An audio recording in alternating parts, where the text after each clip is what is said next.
Hallo, willkommen zu einem nächsten LiveNet-Talk. Wieder ein bisschen in einer anderen Umgebung, die wir heute hier uns eingerichtet haben. Wir sind bei Campus für Christus in Zürich. Und ich habe einmal gerade einen Kaffee genommen in Bern. Der hat nämlich auch Hub in Bern. Ich bin hier beim Bobby jetzt heute für ein Gespräch im Hinblick auf die Explo Days. Und als ich bei der Rachel Stössel, der Kommunikationsfrau von Campus, war, ist mir das Buch ins Auge gestochen, das sie dort im Hub haben, mit den TED Talks, die Kunst der öffentlichen Rede. Haben wir das dann gerade bestellt, weil es ja ein Thema ist, das durchaus für mich auch Sinn macht, immer wieder.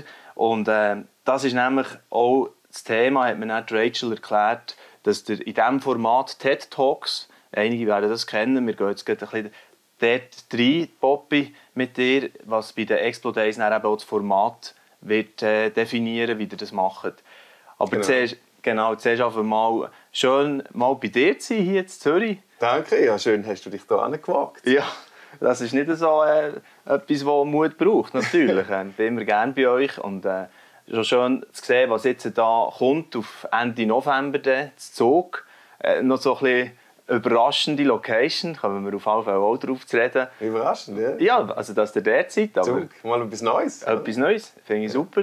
Aber eben, sag uns doch ein paar Worte. Was ist das mit diesen TED Talks und was hat das mit den Explo Days Zusammenhang? Ja, so haben wir die Explo Days aufgebaut. Also, dass wir, wenn kurz Sachen raushauen, immer sind so etwa 18 Minuten, sind 12 so Einheiten, wo wir in 18 Minuten immer komprimiert ein bestimmtes Thema angehen. Alles im Zusammenhang mit dem Evangelium, wie wir möchten Evangelium, es ist immer ein bisschen heikel, neu denken. Nein, wir wollen eigentlich Altes wiederentdecken, Sachen, die längst schon verloren gegangen sind. Und die werden in 18 komprimierten Einheiten rausgehauen.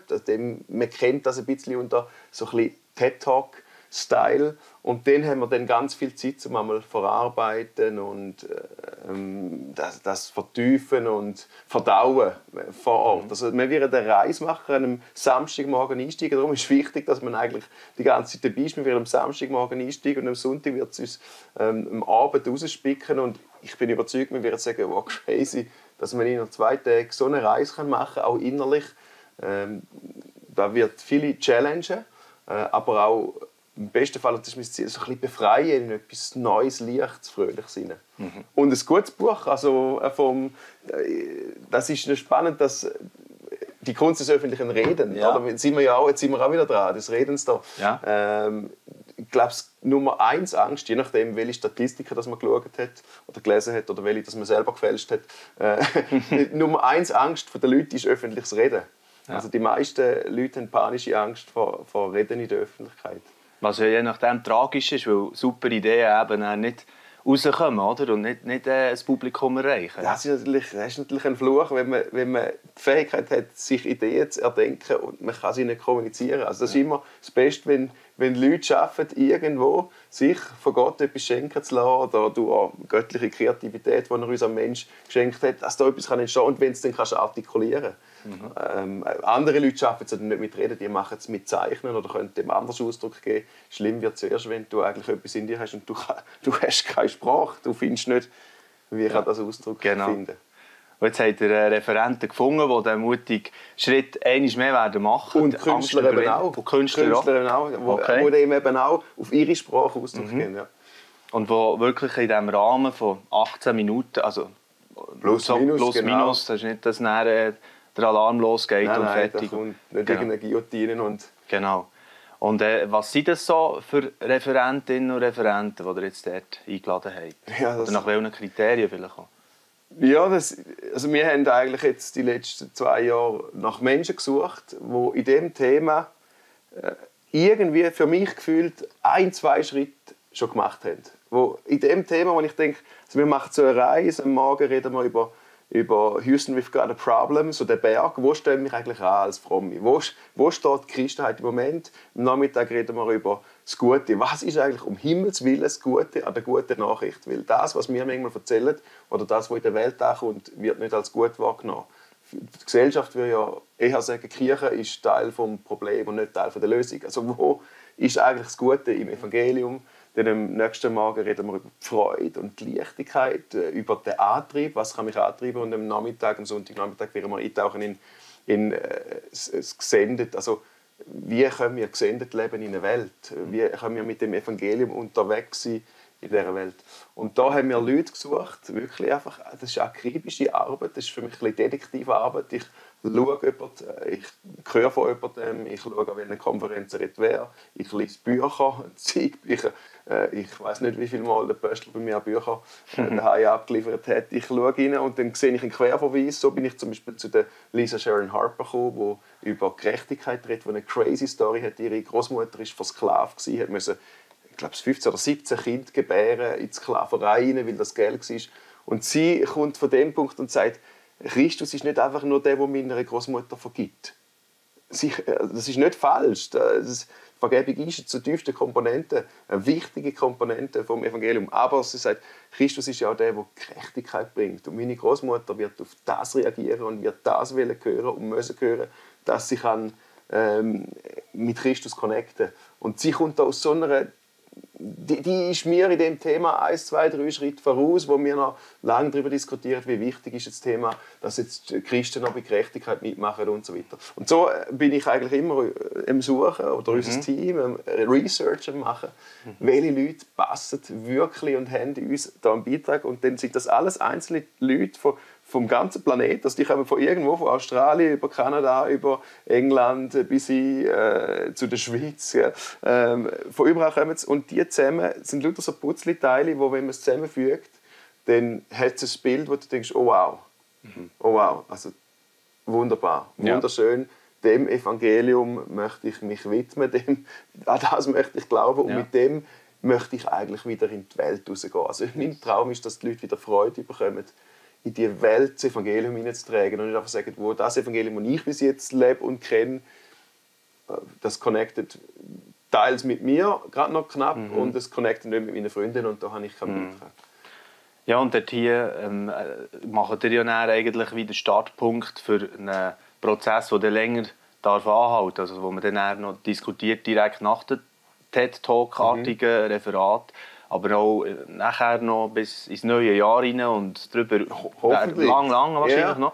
Das ist ja auch die Idee. Und anfangen tut es eben zu Zug in diesem Freiraum, die Location, die ihr gewählt habt. Und das finde ich spannend vom Setting her, dass ihr wirklich eigentlich der Diskussionsanstoß. Oder? Und man hat jetzt schon ein bisschen gespürt, von dieser Referentin erzählt hast, eben, was genau drinsteckt in dem das gelebte Evangelium. Dort wollen wir natürlich schon noch ein bisschen mehr darüber hören. Du redest viel von einer Verkürzung, die passiert beim Evangelium oder wo dich so ein bisschen hat, irgendwie ins Nachdenken gebracht. Oder auch, zum Teil war es vielleicht fast ein Leiden gewesen, wenn du ein bisschen schaust, was passiert so in der christlichen Szene, wie wird das gemacht. Was kann man da noch so drunter verstehen? Schamkultur ist auch so ein Stichwort, das ich gerne gehört habe, so in den letzten 1,5, 2 Jahren.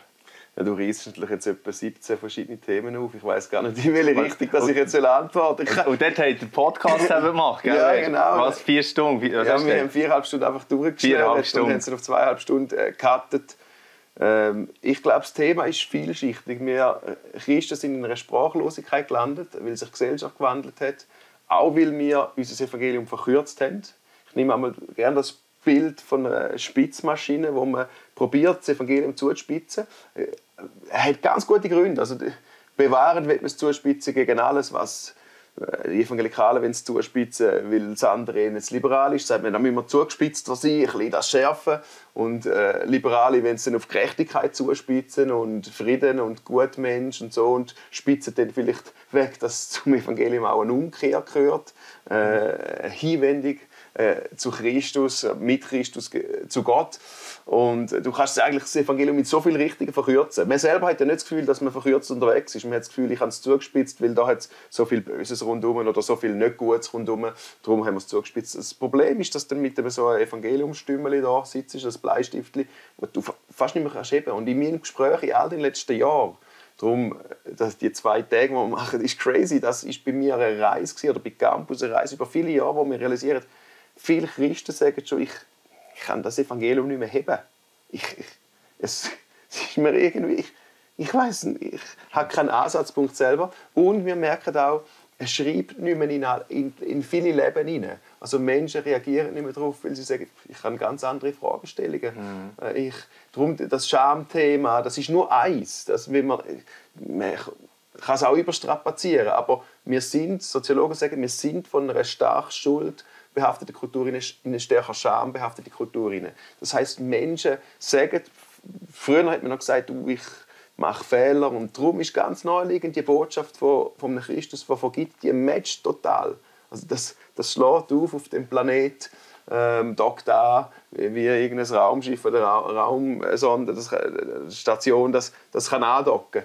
Und jetzt merkt man bei einer Schamkultur, die eben nicht mehr sagt, ich mache Fehler, sondern die sagt, ich bin ein Fehler, zutiefst befeuert durch Social Media, wo man ständig sieht, was alle anderen gut können, die schönen photoshopierten Leben. Und du merkst immer im Vergleich zu dir, wo du reinschaust und denkst, ja, mein Leben, Himmel, nicht im Ansatz so schön, nicht im Ansatz so fromm, so heilig. Und das gibt dir ständig das Gefühl von, ich genüge nicht. Und da hat das Evangelium auch eine Botschaft, nämlich zutiefst die Botschaft von der Annahme. Und da kommt jetzt vielleicht eine bewahrende Sektion, die dann sagt, ja, aber du musst jetzt noch sagen, das mit der Sünde und mit der Buße und alles. Und da denke ich, da müssen wir vielleicht schon ein paar Prozesse machen. Ja, Sünde ist, ob es Menschen wahrnehmen oder nicht, ist es ein Bestandteil von ihrem Leben. Das bleibt. Aber eine Hinwendung zu Gott kann auch aus ganz anderen Gründen passieren. Das Wort Buße hat nicht einfach damit zu tun, dass ich einen Sündenkatalog mit moralischen Vergehen abrattere und dann habe ich Buße tun und jetzt hat mich Jesus irgendwie angenommen. Sondern Buße heisst Metanoia, heisst Hinwendung, Umkehr, heisst ein Paradigmenshift, ein Sinneswandel. Und den kannst du aus ganz verschiedenen Gründen machen. Weil Sünde an sich ist eben auch bei uns ganz fest moralisch behaftet, aber eigentlich ist Sünde Zielverfehlung. Einfach mal Zielverfehlung. Und das Ziel war in dem ursprünglichen Riesenschalom, die Lisa wird auch der Explo darüber reden, der Explo Days, in dem Riesenschalom von Gott zu leben, wo allumfassender Frieden ist. Nicht einfach, es ist ein friedliches Zusammensein, sondern es ist ein allumfassender Frieden. Und aus dem muss es immer gehen. Das ist die Sünde, dass wir nicht mehr in dem hinein sind, in dem Miteinander mit Gott. Also Sünde ist nicht einfach nur, wie wir es machen, etwas Inneres, das ich aufarbeiten mit Gott, sondern es ist vor allem auch etwas Äußeres. Es ist äußerlich, es ist zwischen mir und Gott ist das passiert. Und da möchte Gott etwas wiederherstellen, indem wir Buße tun, uns ihm zuwenden. Und das hat nicht immer mit Schuld zu tun, sondern auch mit wieder angenommen werden und mich überhaupt annehmen lassen von dem wunderbaren Gott. Also Jesus hat ganz verschiedene Evangelien predigt. Das ist mega heikel und theologisch. Er hat ganz viele verschiedene Evangelien predigt, gute Nachrichten gebracht. Seine Dialoge mit den Menschen in der Bibel sind nicht austauschbar. Er hat ganz verschiedene geredet und nicht überall ist er über die Sündebene gekommen, sondern hat die Leute ganz anders auch adressiert, in ihren Sehnsüchten, in der Isolation, die sie gelebt haben. Und das hat mich mega begeistert, in den letzten Jahren das zu entdecken.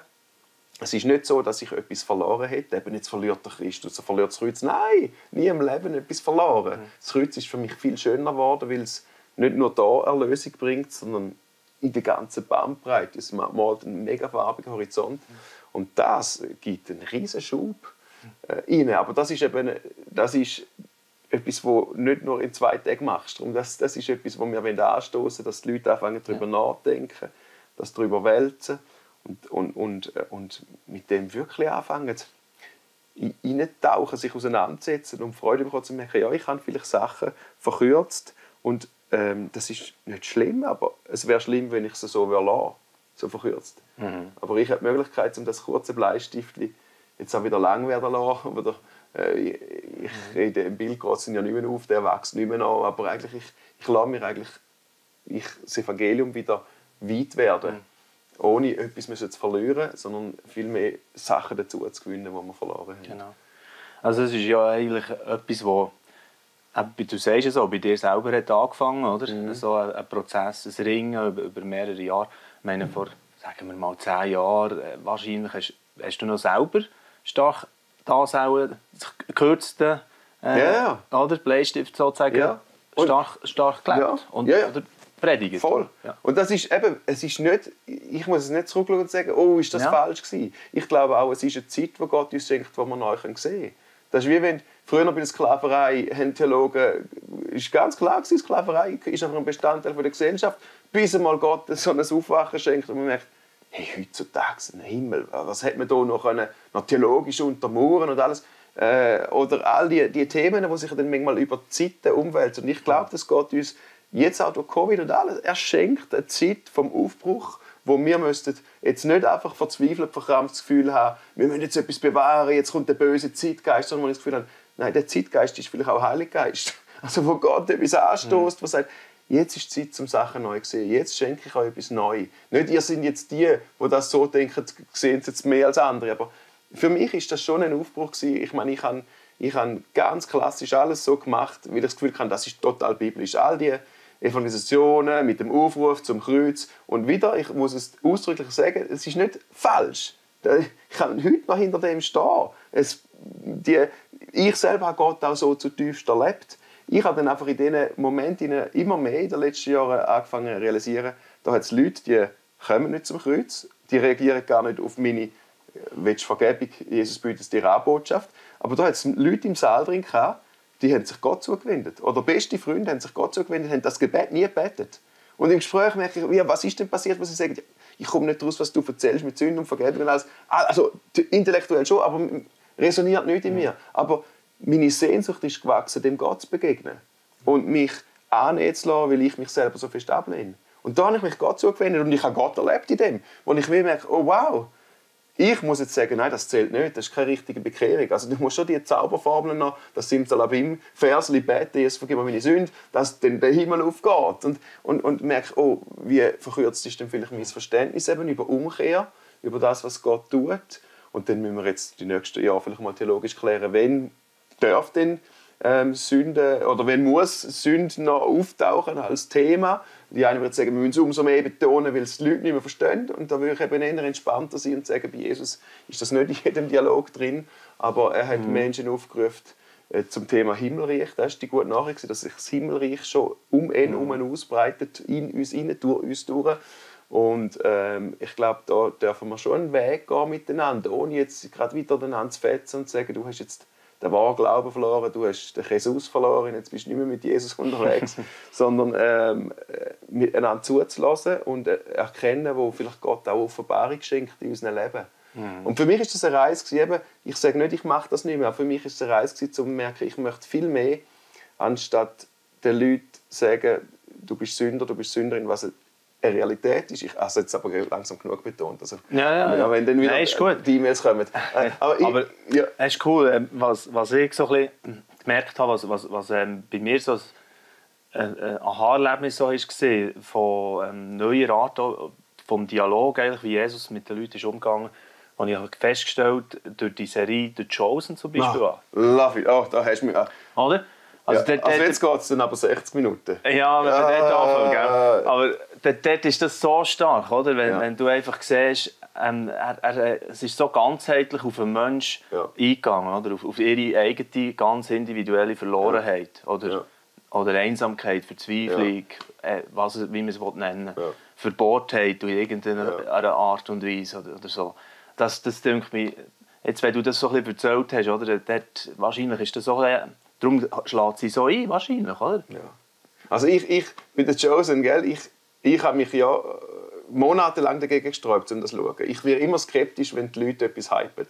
Denke ich immer, ja, jetzt pilgern alle an diesen Ort. Denke ich, ja, da muss ich nicht hingehen. Jetzt lesen alle das Buch. Denke ich, ja, muss ich das? Ist sehr pubertär, ich weiß, aber dann haben alle den Chosen angefangen zu schauen und Freunde von mir sagen, das musst du jetzt wirklich schauen. Und ich denke, was kommst du an? Also, muss ich nicht anschauen. Und dann habe wir haben jetzt ein Produkt gemacht, das jetzt rauskommt im nächsten Jahr zu The Chosen, so ein Workbook, wie du kannst miteinander The Chosen schauen und das dann verarbeiten, auch mit Freunden zusammen, die sonst nicht einen Bezug haben zu Kirche oder Glauben, wo du sagen, komm, wir schauen zusammen The Chosen und fangen an, darüber zu reden. Es ist ja nur fiktiv, der Jesus, aber der ist so, für mich, nur schon die Vorstellung, wenn Jesus so wäre, dann würde ich dem Jesus nachfolgen. Ich habe es dann geschaut und ich habe bei jeder einzelnen Folge heule ich auf dem Sofa, rotze umeinander, weil ich denke, was für ein wunderbarer Jesus. Weil das ist, wenn du mich so tief fragen, was ist denn der Kern von deiner Erkenntnis über das Evangelium? Mein Kern ist, dass Menschen sich dem Christus zuwenden. Das ist mein absolut da. Da wäre ich leidenschaftlich, weil ich das erlebt habe in meinem Leben, weil ich das erlebt habe bei Freunden, die sich dem Christus zugewendet haben und dass da Veränderung hineinkommt. Eben, aus welchen Gründen auch immer. Eben nicht einfach nur, ich brauche Sündenvergebung, sondern Leute haben nach Sinn gesucht, Leute haben sich einsam gefühlt, Leute haben sich heimatlos gefühlt als Flüchtling. Und aus diesen Gründen haben sie sich Christus zugewendet und durch das den Vater entdeckt. Ja. Viel würde man den Theologen sagen, ja, das ist doch fast verboten, weil du musst eben das und das und das. Und dann denke ich, Himmel, wie kompliziert haben wir es gemacht? Ich liebe einfach den Chosen, wo Menschen dem Jesus in die Arme fallen und ich heule da. Ich denke, das ist mein Jesus. Und wenn Jesus nur 60% so wäre, wie bei den Chosen, dann würde ich ihm nachfolgen. Wenn er nur 20% so wäre, ich würde ihm nachfolgen. Und es hat mal jemand gesagt, wenn ich wählen müsste, Jesus sagt, das sagt die Wahrheit. Und wenn ich wählen zwischen Jesus und der Wahrheit, ich würde mit Jesus gehen. Wenn er nicht die Wahrheit wäre. Ich würde trotzdem mit Jesus gehen. Ist eine sehr untheologisch korrekt, also unkorrekte theologische Aussage oder eben untheologische, inkorrekte Aussage. Aber ich liebe es sogar, wenn Jesus nicht die Wahrheit wäre. Ich bin so in Love mit dem Christus, den ich in der Bibel entdecke, den ich in Menschen entdecke, den ich in Transformation von Leben entdecke, den ich in den Chosen entdecke, dass ich sage, und wenn du nicht einmal die Wahrheit wärst, ich würde dir nachfolgen. Ja, ich würde mein Leben dir widmen. Ich würde wollen, dass du mein Vorbild bist. Ich will deine Werte übernehmen in meinem Leben und ich will so eine Leidenschaft leben, die Serving ist, so wie es du gemacht hast, weil es mich so bewegt, wie du bist. Wow, genau. Aber jetzt ist es ja dann auch gleich so, dass es vielleicht zu gewissen auch von Weggefährten, wo lang, weißt, mit einem im Gleichschritt fast bist du unterwegs gewesen, vielleicht eine Entfremdung gibt oder es irritiert sein und so weiter. Vielleicht hast du zum Teil auch Prügel eingesteckt jetzt in der letzten, oder? Für die neue Botschaft, die du rausgehauen hast jetzt in der letzten Gang wieder. Wie ist das? Wie gehst du mit dem um? Ja, das muss man ja lernen, dass man heutzutage geschlagen wird, für wenn man grün sagt, und geschlagen wird, für wenn man blau sagt, und geschlagen wird, für wenn man nichts sagt. Also das ist ja irgendwie die Unsitte. Ich glaube, wir haben gelernt, wir haben uns eine ganz ungesunde Kultur anerzogen, dass man sich schlägt, dass man sich fetzt. Man sagt dann immer, weißt, das ist der Dialog, weißt, das ist der Austausch, online, Social Media, weißt, das ist wichtig und dass man sich aneinander reibt. Und ich sage, was? Das stimmt doch einfach nicht. Wir sind einfach in dem Punkt unehrlich, dass wir unfähig sind, einander zuzulassen und unfähig sind, ambiguitiv Sachen stehen zu lassen und zu sagen, die Sache ist vielleicht einfach mehrdeutig. Und du hast da Gott anders entdeckt als ich oder wir werden es vielleicht in 10 Jahren gleich sehen oder auch nicht. Und wir probieren im Moment mehr als früher alles zu uniformieren, weil man vielleicht auch meint, man könne und man müsse. Und all die Dialoge, die ich dann online lese, meine Freunde im Dorf, die nicht an Gott glauben, die werden sagen, mein Ass, ich komme überhaupt nicht raus, über was ihr redet. Also wirklich nicht, ich check's nicht. Sagt mir doch einfach, ob es Gott gibt oder nicht. Und dann merke ich, bei diesen Diskussionen landen wir ja schon gar nicht. Wir reden über so Finessen und Details, wo dann wieder die Leute sagen, zu Recht natürlich auch, das sind keine Details, das ist wichtig. Aber die Frage ist, was nützt das Schlagen und Beißen? Und es hilft ja nur zum Schubladisieren. Es hilft mir einfach zum sagen, also was denkst jetzt du ganz genau über Himmel und Hölle? Und dann merke ich, jetzt kann ich den Flo wieder in eine Schublade stecken. Am Schluss haben wir aus 200 Leuten haben wir 200 Schubladen gemacht oder dann 205. Und ich weiss eigentlich, ich sitze ganz allein in meinem Schublade, dort bin ich safe. Ja. Und ich merke, wir müssen doch wieder lernen, zum die Vielfalt, wo Gott auch ist und die Individualität, die er in uns hineingelegt hat, um die wertschätzen, um die zu zelebrieren, zu sagen, Flo, ich sehe es anders als du, aber das greift mich nicht an, das stößt mich selber nicht gerade in meinem Glaubenskonzept um. Dort habe ich das Gefühl, eben die eine wäre kämpferisch, wenn sie etwas bewahren, aber vielleicht auch, es wirkt manchmal fast wie auch eine Angst, dass man dann selber noch umkehrt. Oder manche haben dann das Gefühl, das ist dann vielleicht die Berufung von Gott. Und das meine ich nicht lächerlich, sondern es ist meine Berufung, um den wahren Glauben zu verteidigen. Und ich glaube, wir müssten einander lernen zulassen. Also die progressive Evangelikalströmung und dann die traditionell bewahrend, wo sich ja fetzt, weil man das Gefühl hat, das kann gar nicht zusammenkommen. Und ich sage, da ist doch in beidem ist etwas Göttliches drin. Die einen, die spüren. Ich sage, das ist schon prophetisch. Die spüren, es braucht eine Veränderung. laufen manchmal dann sehr weit in dieser ganzen Dekonstruktion, wenn du dann alles wegbaust und dann da sitzt und hast einen leeren Tisch, dann ist das ja vielleicht auch frustrierend. Und die anderen, die dann aber irgendwie aus einer Bewahrungsdynamik in so eine, ja, vielleicht schon fast angsttrieben, so viel bewahren, dass sie keinen Schritt mehr machen. Dabei wären das ja zwei Dynamiker, die würden sich gegenseitig gesund lassen. Also darum, das ist, ja, ich habe natürlich auch ein bisschen abbekommen und aber es ist nicht so, wenn du mit Menschen unterwegs bist, ist für mich das nicht trennend, sondern ich sage, da gibt es Leute, auch ganz gute Freunde, wo man Sachen anders sehen. Und bei mir ist ja nicht so, dass ich alles anders sehe. Es ist einfach der natürliche Prozess in meinem Leben, wo ich sage, ich sehe Sachen über Gott, über Christus nochmal neu. Und hoffentlich passiert uns das immer wieder, weil sonst wird es tragisch. Dort, wenn wir sagen, ich bin mal irgendwann eingestiegen, hat er zubetoniert, in eine Schublade gestellt und dort drin ist es jetzt safe und dem wird nichts passieren. Sage ich, ui, dann wird dem ganz viel passieren dort drin in dem Schublade. Es wird motten, es wird stinken, es wird modern. Ja. So wie beim Lazarus, oder man tut den Lazarus ins Grab und irgendwann fängt es an zu stinken. Und da muss doch jetzt auch Gott kommen und sagen, komm, wir rollen den Stein weg, komm raus, du lebst. Und das muss er eigentlich uns immer dazu rufen, komm raus, Poppy, aus deinem Stinkschublädchen, du lebst, dein Glaube lebt. Denk mal noch wieder neu. Ja. Denk mal neu, das ist nicht verboten, das ist... Das ist eigentlich so von mir eingerichtet, dass ihr neu denkt. Und da brauchen wir einander, um einander manchmal gesund zu bremsen, aber eben auch manchmal wieder gesund in die Weite zu tun. Und meistens, unser Lernschritt wäre eigentlich dort, bei dem, was wir bei den anderen kritisieren. Also alle, die sagen, du bist doch viel zu weit, du bist doch jetzt viel, kommt das Wort liberal oder so. Ich mache mich besinnen, dann wo du einmal doch ein Treffen gehabt beim Papst. Weißt du? Ja. Und dann ist gerade irgendwie der Aufschrei gekommen, ja, jetzt, der Poppy, jetzt ist er auch jetzt ist er katholisch geworden, ja genau. Jetzt ist er, ja, genau. Jetzt hat er den Rosenkranz in der Tasche. Jetzt ist verloren. Ich probiere dann immer nicht angriffig zu sein, aber da ist dann manchmal schon für mich, ich komme nicht raus, wie kann man nur so muss ich schauen, dass ich nicht jetzt die bösen Wörter sage. Borniert wäre ein böses Wort, das sage ich nicht. Wie kann man das nur so übersehen? Das ist ja nicht ein Statement, wo ich bin zweimal beim Papst war. Das ist ja aber noch nicht die grosse Sache, sondern ich habe mega viele Freunde von mir, die katholisch sind. Ich habe Leiter, die wir zusammenarbeiten, die katholisch sind. Wir sind ganz eng mit katholischen Bewegungen unterwegs, wo ich so viel lerne. Ja. Und da kommt dann immer nur aus den einen Kreisen, das kann nicht gut sein, weil da hat es Teile davon, die ich nicht gut finde und die nicht biblisch sind. Und dann wird einfach alles zerstört. Und jetzt ist eben der Bobby wieder katholisch und das. Und ich habe einfach einen Besuch beim Papst gemacht, und die Hand geschüttelt. Genau. Ja, vor ein paar Tagen ist spannend. Sagen wir mal spannend. Ja, spannend. ist auch ein Unternehmer bei uns in Bern im LiveNet-Büro gesehen, einen Kaffee nehmen. Er ist in der katholischen Kirche begeistert von diesen Zeitungen, wo es stark einfach um Christus geht oder stark darum geht, auf eine Art, wie es kulturell eben passt. Wir probieren auf eine niederschwellige Art wirklich den Glauben zum Thema zu machen, überhaupt wieder.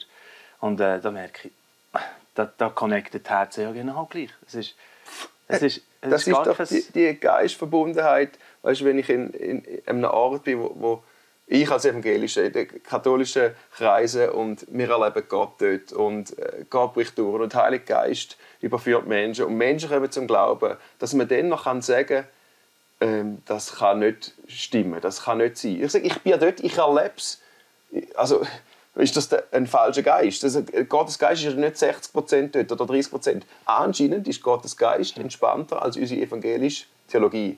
Und da würde ich schon den ketzerisch an uns da aussen im evangelischen fragen, also an was hat Gott wirklich, wenn jetzt Gott Mühe hat, an was hat er mehr Mühe? Dass jetzt im Katholischen ein paar Sachen gemacht werden, die die Evangelischen nicht nachvollziehen können und sagen, das ist falsch.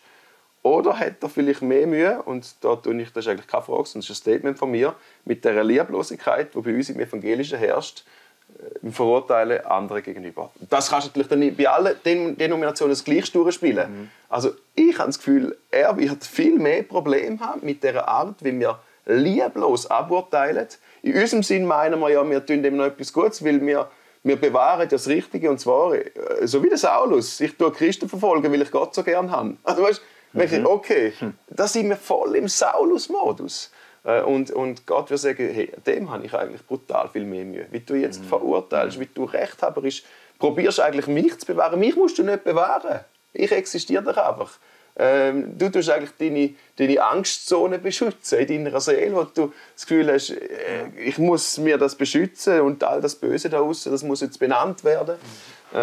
Und ich kann das nachvollziehen. Grundsätzlich, wir sind so viel angstgetrieben, ohne dass wir das benennen würden, aber wir haben Angst vor dem und vor jenem und vor allem, was wir nicht kennen.